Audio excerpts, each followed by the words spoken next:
இந்த உலகத்துக்கு உதாரணம் என்ன? நாங்க உலகத்தை கற்பனை பண்றோம், கற்பனை எல்லாம் போய் உலகத்தை படைச்சவன் சொல்லிட்டான், யஅலமு அன்னமல் ஹயாத்துத் துன்யா லஇபுன் வலஹுன் வஸீனத்துன் வதஃபாகுரும் பைனகும் வதகாசுரும் பில் அம்வாலி வல் அவுலாத். உலகம்டா என்ன? 50 வருஷம் 60 வருஷம் ஒரு பேனையும் பேப்பரையும் கொடுத்தா உலகம்டா எழுதுவீங்க நீங்க. ஆனா படைச்சவன் சொன்னான் என்ன? முதலாவது 5 விடயம் தான் உலகம். நல்லா விலை கொள்ளுங்க. உலகம் என்கிறது 5 விடயம் தான். முதலாவது லைப், விளையாட்டு. இரண்டாவது லஹு, வீண்.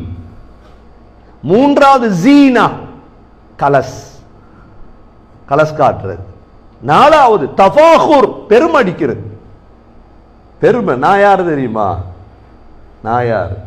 அஞ்சாவது தகாசுர், என்னைக்கு சொத்து என்ன, மதிப்பு, என் வாட்ச் என்ன, என் பேன் என்ன, என் உடுப்பு என்ன, எவ்வளவு பிரெயின் மட்டும் தான் நாங்க உடுப்போம். தகாசுர். எனக்கு 10 பிள்ளைகள், எனக்கு 2 வாகனம், எனக்கு 2 வீடு. இந்த 5 தான் துன்யா சொல்லிட்டு அல்லாஹ் சொல்றேன்.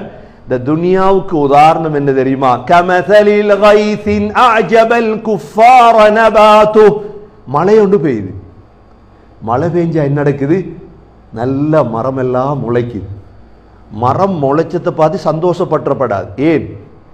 அந்த மரம் ஒரு நாளைக்கு காயும். நெல்லு நல்லா முளைக்குதுன்னு சந்தோஷப்படுறதா? ஒரு நாளைக்கு வைக்கோலா மாறும்.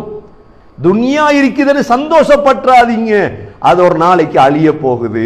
உதாரணம் எப்படி அழகா சொல்லிட்டான். 5வது